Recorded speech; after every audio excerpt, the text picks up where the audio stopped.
ఒకటి అడుగుతాను సార్. మీరు పునర్జన్మ కాన్సెప్ట్ చెప్పారు, ఆ వీడియో చూశాను నేను. దానికి కొంతమంది యాక్సెప్ట్ చేసిన వాళ్ళు ఉన్నారు, కొంతమంది అపోజ్ చేసిన వాళ్ళు కూడా ఉన్నారు. కానీ ఓన్లీ హిందూ ధర్మంలో మాత్రమే పునర్జన్మ కాన్సెప్ట్ నమ్ముతారు, ఇంకే ధర్మంలోని నమ్మరు పునర్జన్మ కాన్సెప్ట్. బౌద్ధంలో కూడా నమ్ముతారు, జైనంలో కూడా నమ్ముతారు. ఓకే. భారతీయ ఇప్పుడు నేను చెప్పినటువంటి వాటిల్లో పునర్జన్మ అనేది ఒక యూనివర్సల్ ట్రూత్ అయ్యా, ఒక యూనివర్సల్ ట్రూత్. అది ఏదో నేను చెప్పిన అందువల్ల అది హిందూయిజంలోది అనేది కాదు, అర్థమైందా? అది ఒక యూనివర్సల్ ట్రూత్. మరి పునర్జన్మ మీద అనేకమైన సంఘటనలు ఇంగ్లీష్ వాళ్ళు రికార్డ్ చేశారు. అదెట్ట జరిగింది? కానీ అది అందరికీ జరగడం అనేది రెగ్యులర్గా అవ్వదు, ఎక్కడో కొన్ని చోట్ల మాత్రమే పునర్జన్మ జరుగుతుంది. అంటే కొన్ని ఎగ్జాంపుల్స్ మాత్రమే మనకు తెలియదు.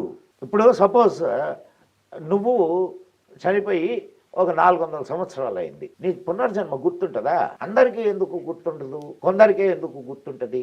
కొన్నిటికి సమాధానాలు నువ్వు అందరికీ గుర్తు రావడానికి కూడా కొన్ని సాధనలు ఉన్నాయి. ఆ సాధనలు చేస్తే నీకు కూడా గుర్తొస్తుంది. ఆ సాధన లేకపోయినా కొందరికి బై గాడ్స్ గ్రేస్ అది వస్తుంది.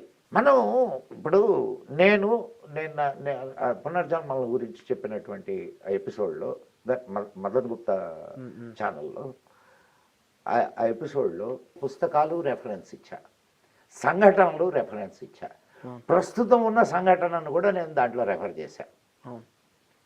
ఇది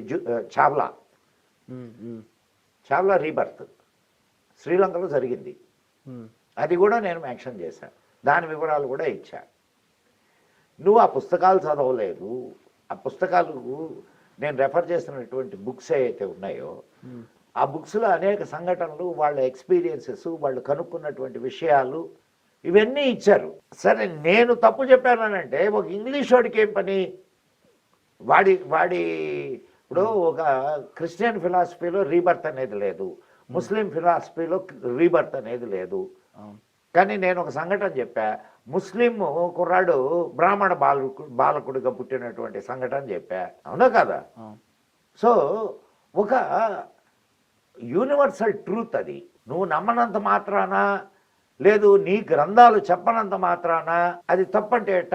అవునా కాదయ్యా? విశ్వ సిద్ధాంతాల్ని నువ్వు వ్యతిరేకించలేవు.